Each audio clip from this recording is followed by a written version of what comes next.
So ito na yung ating finished product, battery charger.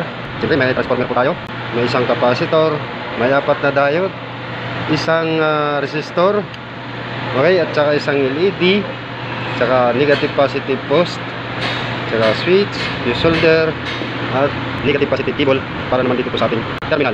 Yan po yung ating DIY na battery charger. Ayan po siya. So wala na pong kulot din yung ating mga wire na ginamit. Ayan, parehas ang kulay. So yan na po yung ating DIY na battery charger. So yan idol, ito na yung ating battery charger DIY. Sarili po nating assemble na battery charger. Ayan, nag-charge na rin po naman siya. So yan po yung ating sariling design o sarili po nating assemble na battery charger.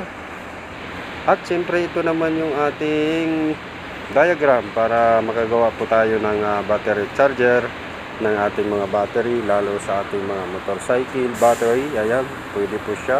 Yan po yung ating diagram.